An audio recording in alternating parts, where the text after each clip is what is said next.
Comment détecter les jeux de manipulation, les jeux de pouvoir? Reste focus, c'est parti, on va rentrer dans le vif du sujet, on va détecter tout ça.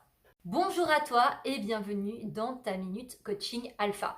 Je m'appelle Émilie et je suis coach en manifestation. Manifestation de tes rêves, de tes projets. C'est-à-dire que je fais en sorte que tes rêves deviennent réalité à partir de ton mindset, de ton soul set, pour que tu sois aligné et que tu manifestes tout ce que tu veux dans ta vie. Aujourd'hui, nous allons parler de manipulation et de jeu de pouvoir.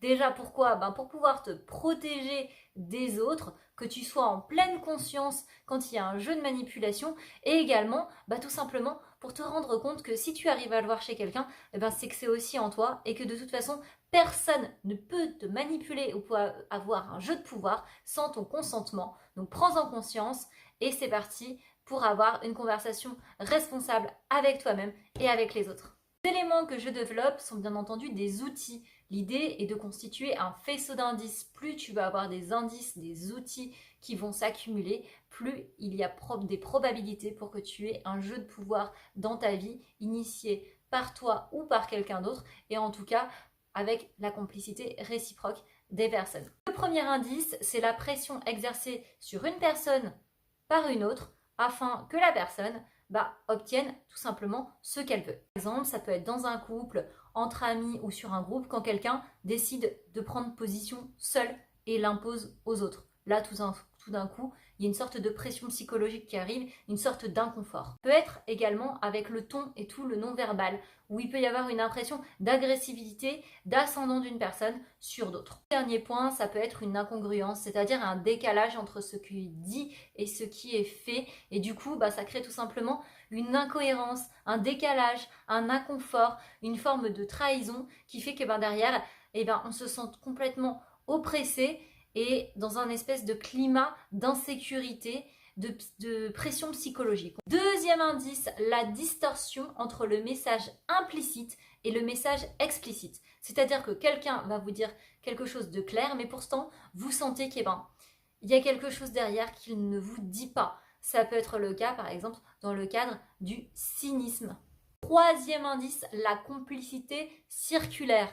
Ça, c'était ce que je vous disais tout à l'heure. Quand vous résistez à un jeu de pouvoir sans pour autant poser vos limites, à ce moment-là, qu'est-ce qui se passe? Vous êtes en train d'alimenter ce jeu de pouvoir. Ça veut dire que chacun des protagonistes a du pouvoir sur l'autre, renforce et alimente le pouvoir de l'autre. Tout simplement, complicité circulaire.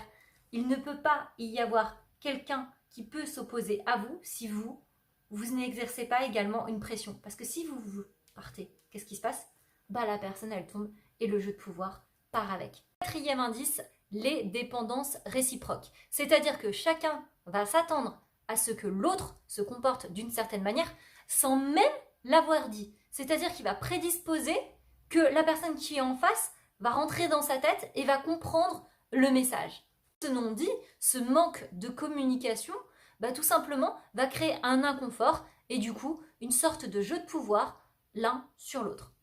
Cinquième point, cinquième indice, le comportement inadapté aux besoins de la réalité. C'est-à-dire que vous savez qu'il y a un besoin, qu'il y a une situation qui nécessite une action très particulière et pourtant, vous choisissez ou la personne qui est en face de vous choisit d'avoir un comportement qui est complètement en décalage avec le besoin à nourrir. Et là, du coup, forcément, ça crée une sorte d'incohérence et d'inconfort, toujours. Ça peut être également un outil de manipulation. Et puis, sixième point, on a tout simplement le projet implicite. On attend quelque chose de quelqu'un et on ne va absolument rien lui dire. Autant, il y a certains outils de manipulation bien concrets qui sont mis en place, qu'on va regarder un par un, parce que là, pour le coup, il y en a à gogo. On peut compter la flatterie, la pitié, l'implication de l'autre dans son problème, parce que forcément, on est ensemble. Le maintien dans l'ignorance, on ne donne pas toutes les informations, ou sinon on les donne partiellement. Pour peu que ça développerait votre esprit critique, ce serait ballot quand même. L'auto-accusation, la victimisation. Oui, parce que tu comprends, j'y peux rien, je suis vraiment désolée, c'est tout qui est ma faute. J'aurais jamais dû faire ça. Et puis là, tu te culpabilises tellement que du coup, tu as la personne qui est là et qui vient te rassurer. Le chantage affectif. Oui, comprends, j'irai vraiment beaucoup mieux quand tu auras tout rangé. Vraiment, c'est ça le plus important pour moi. Le caractère évolutif, la situation, elle se dégrade, mais petit à petit. Du coup, tu te souviens même pas de comment c'était avant. Donc, quand bien même la personne en face de toi ou le système te priverait de certaines libertés, bah, en même temps, tu te souviens tellement plus de comment c'était bien avant que bah, tu regardes comment c'était hier et finalement, bah, le changement, ça passe quoi. C'est crème. Technique de la diversion, de la distraction. Qu'est-ce que tu fais? Tu sais qu'il y a un gros problème qui est là. Bah, qu'est-ce que tu fais? Tu attires l'attention de la personne sur ici. Comme ça, elle ne se rend absolument pas compte du gros truc qui y a sous son nez et qui est en train de pendre. Bah, par exemple, ça peut être les jeux vidéo, une soirée, ça peut être également le téléphone, les médias, ça peut être des vacances. Comme ça, bah, tu vois pas ce qui se passe à côté derrière et qui te pend bien au nez. Action, réaction, solution. Qu'est-ce qui se passe? Tu crées toi-même un problème. Derrière, qu'est-ce que tu fais? Ah, c'est la panique. Tu vois que tout le monde est en panique, a peur et sous le stress. Et toi, qu'est-ce que tu fais? En bon sauveur, tu débarques et tu fais t'inquiète, moi j'ai la solution. Moi je sais comment faire. Et là, qu'est-ce qui se passe? Bah, forcément, tu es encensé. Forcément, derrière, la personne ne réfléchit pas. Pourquoi? Parce que tu es en train de contrôler son esprit par un objectif de suggestibilité. De par l'action, tu as déjà une solution et entre deux, ce qui va faire le biais direct, c'est la suggestibilité. Comme ça, pas d'esprit critique, pas de problème et comme tu interviens en tant que sauveur, ça c'est jackpot. Infantilisation. Le but est tout simplement de s'adresser à un adulte comme si c'était un enfant afin de le conditionner à répondre selon le même modèle de communication, c'est-à-dire comme si c'était un enfant, par le même mécanisme que ce qu'on vient de voir juste avant, c'est-à-dire par le mécanisme de la suggestibilité. Et bien entendu, le but, c'est quoi? Eh bien, c'est de mettre sur pause son esprit critique. Également la culpabilisation ainsi que le dénigrement. Parce que tu comprends, quand c'est la faute de l'autre, et bien forcément, bah tu le mets à partie et ça lui donne envie de se remettre en question. Et du coup, qu'est-ce qu'il fait? Il ose même plus se révolter contre le système. Et c'est quand même bien pratique. C'est pareil quand tu fais du dénigrement et que finalement tu remets en question la valeur de quelqu'un, et ben qu'est-ce qu'elle fait? Elle n'a plus d'estime pour elle-même, cette personne, elle n'a plus confiance en elle et qu'est-ce qu'elle fait? Ben, elle n'ose plus rien dire. Le dernier exemple que je vais prendre, c'est tout simplement de s'adresser à quelqu'un depuis son émotionnel et non depuis le rationnel, et notamment depuis la peur. Pourquoi? Parce que la peur répond à un besoin primaire qui est le besoin de sécurité. C'est un des besoins essentiels de l'être humain. Forcément, si tu joues avec ce besoin-là, si tu joues avec cette émotion, et ben forcément la personne, qu'est-ce qu'elle veut?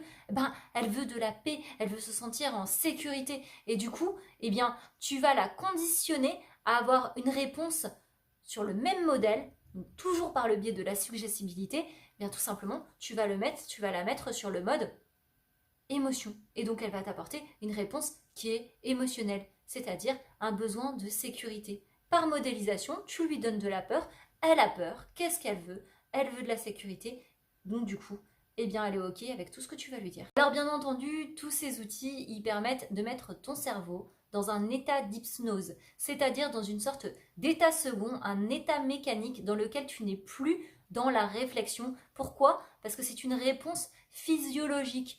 Simplement, le message qui est envoyé à ton cerveau, c'est de mettre son cortex préfrontal sur pause et donc d'arrêter de réfléchir, de se poser des questions et d'aller tout simplement à l'essentiel. Forcément, vu que tu lui suggères déjà une réponse, qu'est-ce qu'il fait? C'est ok, il la prend et il fait comme si c'était juste logique.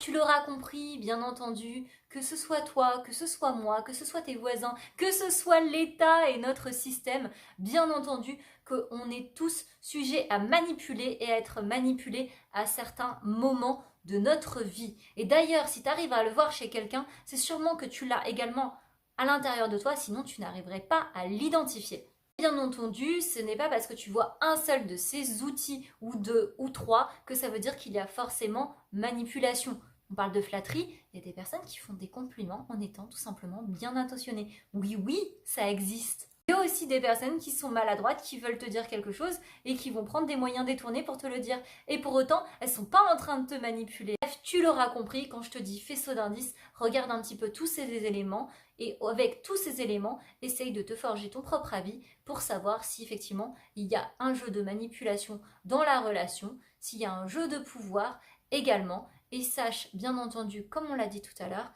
que de toute façon tu as ton pouvoir, parce que si tu n'émets pas de résistance et que tu poses tes limites, eh bien le jeu de pouvoir va tout simplement cesser. Si tu cherches plus d'informations, je te recommande ce super bouquin qui s'appelle Relations et jeux de pouvoir de monsieur Jean-Jacques Crèvecoeur. C'est vraiment une tuerie.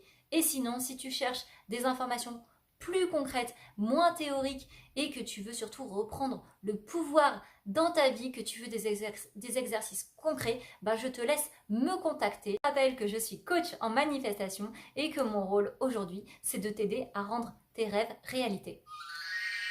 Ça, c'était juste pour le fun. Si cette vidéo t'a plu, bien entendu, je vais t'inviter à la partager, à la liker, à la commenter, parce que moi, ça m'apporte de la visibilité et en plus, peut-être que ça pourra aider quelqu'un. Sur ce, je te remercie, je te dis à très vite et au revoir.